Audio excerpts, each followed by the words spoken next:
નમસ્કાર દર્શક મિત્રો, આજે આપણે બનાવીશું કોર્ન મસાલા એટલે મકાઈ મસાલા. તો એના માટે અમેરિકન મકાઈ લઈશું અને એને છોલી લઈશું. મકાઈ સરસ રીતે છોલાઈ ગઈ છે. હવે આપણે મશીન વડે એમાંથી દાણા કાઢી લઈશું. તો દાણા કાઢવા માટે આ મશીન હોય તો ઠીક, નહીં તો એને ઉપર ચપ્પુથી થોડા થોડા કાપા કરી અને એક લાઈન ઉખાડીએ પછી તરત જ બધી લાઈન ઉખડી જશે. તો એવી રીતે પણ મકાઈના દાણા ચપ્પુ વડે કાઢી શકીએ છીએ. મકાઈના દાણા નીકળી ગયા પછી હવે મેં એક પેનમાં તેલ ગરમ મૂકેલું છે. તો હવે એમાં આપણે એને તળી લઈશું. થોડી થોડી મકાઈ આપણે તળી લેવાની છે. તો આવી રીતે બધી મકાઈને આપણે ધીમે ધીમે તળી લઈશું. બધી મકાઈ તળાઈ ગઈ છે. તો હવે આપણે એને પ્લેટમાં લઈ લઈશું.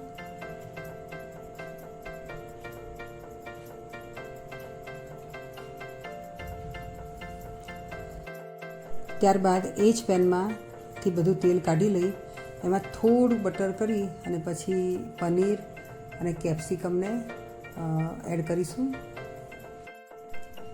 અડધું ટામેટું એના નાના નાના પીસ કરી અને એને પણ આપણે એડ કરી દઈશું.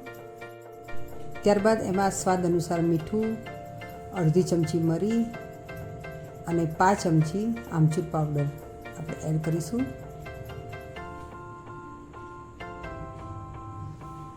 પછી બધું સરખી રીતે મિક્સ કરી દઈશું અને એમાં મકાઈના તળેલા દાણાને એડ કરી દઈશું. તો આપણે બાફીને તો ઘણી વખત મસાલા મકાઈ બનાવીને ખાધી હોય, પણ આવી રીતે તમે બનાવી જોજો, ખૂબ જ ટેસ્ટી લાગે છે. અને હવે એની ઉપર આપણે કોથમીર વડે ગાર્નિશ કરી લઈશું.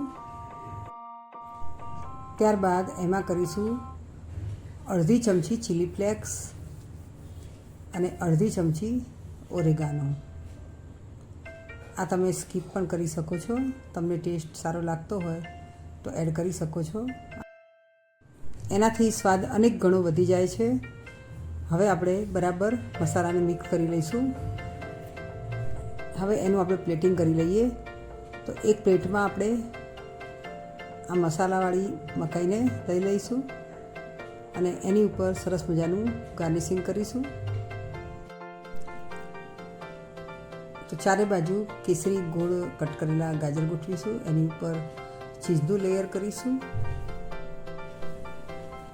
હવે એની ઉપર કેપ્સિકમ, ટામેટાં, કોથમીર અને પનીર વડે સજાવટ કરી લઈશું.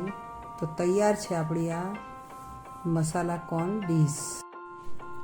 તો મિત્રો, મારા વિડીયો પસંદ પડે તો મારી ચેનલને લાઈક, શેર અને સબસ્ક્રાઈબ કરવાનું ન ભૂલશો.